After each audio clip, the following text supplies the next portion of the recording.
Selama masa pandemi, mahasiswa kebidanan harus aktif, kreatif, dan inovatif dalam belajar teori maupun di lab kebidanan.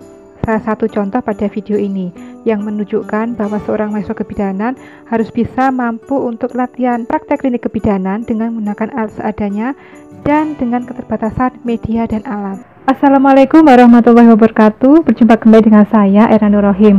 Pada video kali ini, saya akan kembali memperagakan cara membuat alat peraga di bidang kebidanan. Nah, untuk alat peraga pada video kali ini yaitu bagaimana kita membuat tiruan dari perut ibu hamil. Dan bahan yang digunakan yaitu kita cukup menggunakan bantal yang di dalamnya ada dakronnya. Kita bisa menggunakan bantal bekas atau beli bantal yang baru. Untuk beli bantal dakron ini harganya kurang lebih sekitar 50.000, kurang lebih ya teman-teman ya. Nah, jadi ada dua cara untuk membuat alat peraga menyerupai perut ibu hamil ini, dimana yang pertama yaitu kita membuka salah satu sisi dari bantal ini, kemudian kita kurangi jumlah dakron yang ada di dalam bantal ini. Tujuannya supaya tidak terlalu tebal, karena nantinya di dalamnya ini akan kita masuki boneka atau bayi tiruan. Jadi fungsinya ini nanti adalah untuk melakukan pemeriksaan Leopard. Apa itu pemeriksaan Leopard? Pemeriksaan Leopard adalah pemeriksaan perabaan yang kita lakukan pada ibu hamil pada trimester kedua dan ketiga, yang bertujuan untuk mengetahui usia kehamilan dan juga untuk mengetahui bagaimana posisi janin di dalam perut ibu hamil. Nah, kemudian bahan yang digunakan selain bantal dakron yaitu pastinya ada gunting, ada benang dan jarum. Tetapi kalau teman-teman semuanya nanti di rumah ada mesin jahit, alangkah baiknya bisa menggunakan mesin jahit. Dan juga bisa dipasang lerekan baju di salah satu sisi. Kemudian yang kita perlukan adalah bahan, ini kita cari bahan kain yang tipis sekali, yang tujuannya nanti pada saat kita melakukan perabaan itu memudahkan kita untuk meraba bagian dari janin. Nah, jadi dakron di dalam bantal ini fungsinya adalah sebagai air ketuban, jadi tidak perlu banyak. Kalau dakronnya baru, kita baru beli, itu akan lebih baik karena dakron yang baru itu sangat lembut sekali dan nantinya akan mudah di dalam perabaan, di dalam meraba janin. Ini cara yang pertama, jadi kita buka salah satu sisi, kemudian kita masukkan ke bayi atau boneka ke dalam bantal ini. Dan jangan lupa kita kasih tanda mana bagian dari sintesis atau jalan lahir dan mana bagian prosesus sifoideus atau bagian dari dada ibu. Kemudian cara kedua, nah seperti pada video, cara kedua yaitu kita menggunakan dua lapis kain yang kita jahit. Jadi dua lapis kain, kita gunakan kain yang tipis. Jadi di sini ada dua bagian. Kemudian sama kita isi dengan dakron secukupnya, jangan terlalu tebal, dan kita ratakan pada semua sisi dari bantal ini. Nah, jadi ini bonekanya sudah saya masukkan ke dalam. Coba saya keluarkan dulu. Nah, jadi seperti ini. Nah, jadi kita buat dua sisi dari bagian perut ibu, kemudian bayinya kita masukkan. Nah, di sini saya kasih tanda PX atau prosesus sifoideus. Kemudian di sini ada pusar ibu, dan jangan lupa kita kasih tanda di mana ini adalah jalan lahir.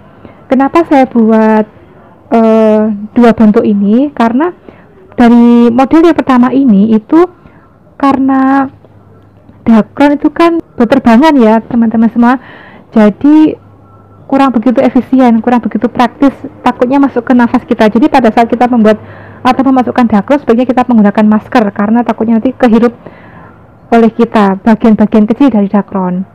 Akhirnya saya buat model yang kedua. Nah, untuk tingkat kerapiannya tergantung teman-teman semuanya.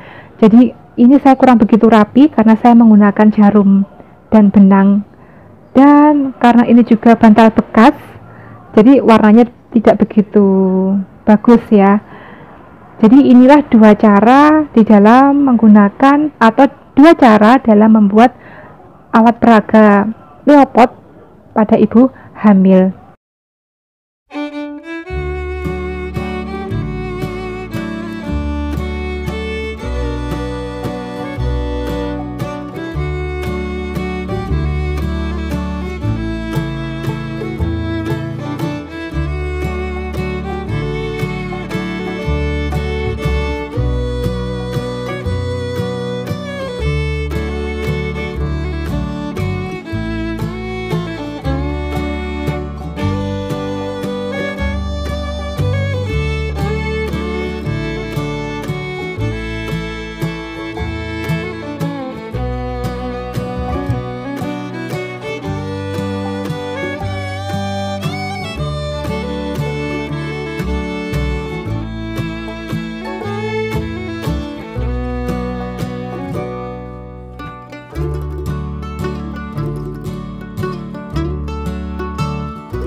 Nah, demikian tadi adalah salah satu alat peraga di dalam melakukan pemeriksaan Leopard pada ibu hamil.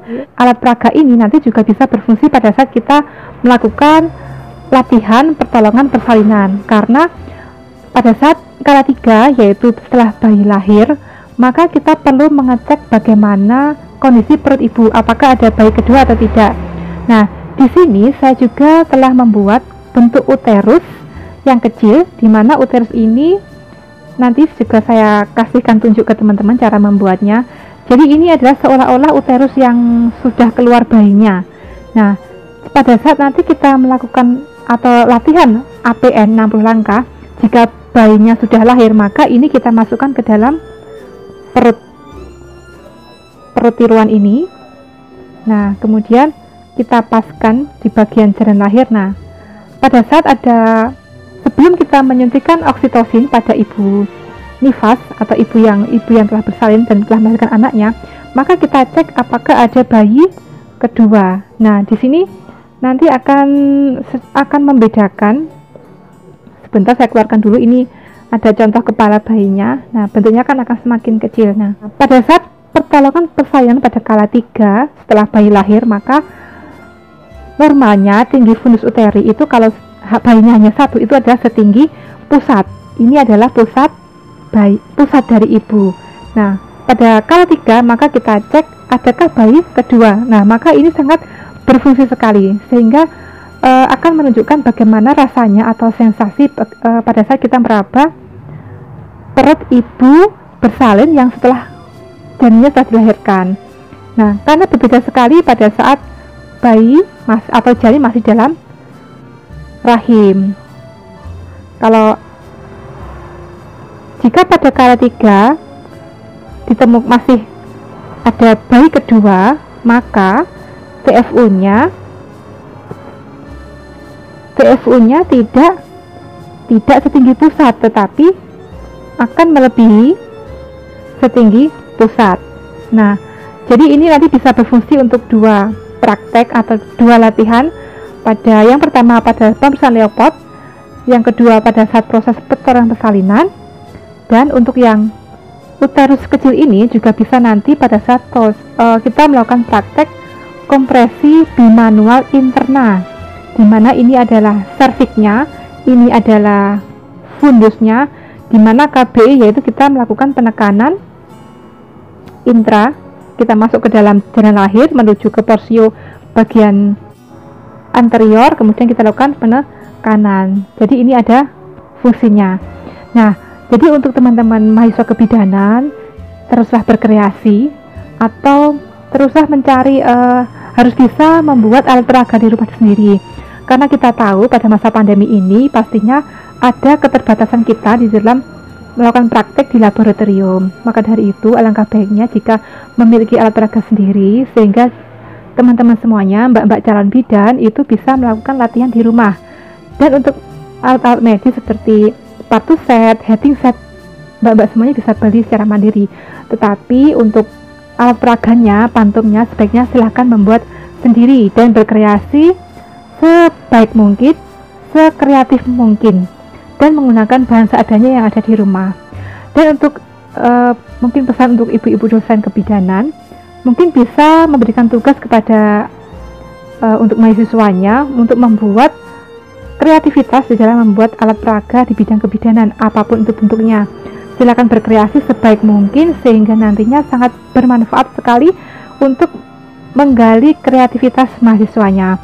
Dan ini juga sangat bermanfaat sekali. Ini mungkin bagi yang melihat video saya ini mungkin ahli di bidang menjahit atau ahli di bidang kerajinan, mungkin juga bisa membuka lapangan pekerjaan baru, yaitu membuat alat peraga dari bahan seadanya. Jadi ini bisa dijual. Jadi mungkin ada penjahit yang sedang melihat video saya ini, silakan membuat berbagai macam alat peraga di bidang kebidanan. Nah, kemudian untuk mbak-mbak mahasiswa kebidanan, jika membuat alat peraga ini mungkin memiliki ide tetapi tidak bisa menjahit, bisa menjadi desainernya. Jadi silakan datang ke penjahit, Bu, saya mau membuat model seperti ini, tolong dijahitkan yang rapi, atau bisa berkreasi yang lebih bagus lagi dari yang sudah saya buat. Jadi saya ini memberikan sedikit contoh kreasi. Silakan teman-teman, mbak-mbak calon mahasiswa kebidanan, calon-calon bidan, silakan berkreasi sebaik mungkin, sekreativitas mungkin. Nah, demikian video saya, semoga bermanfaat. Kurang lebihnya saya mohon maaf. Sekian. Wassalamualaikum warahmatullahi wabarakatuh.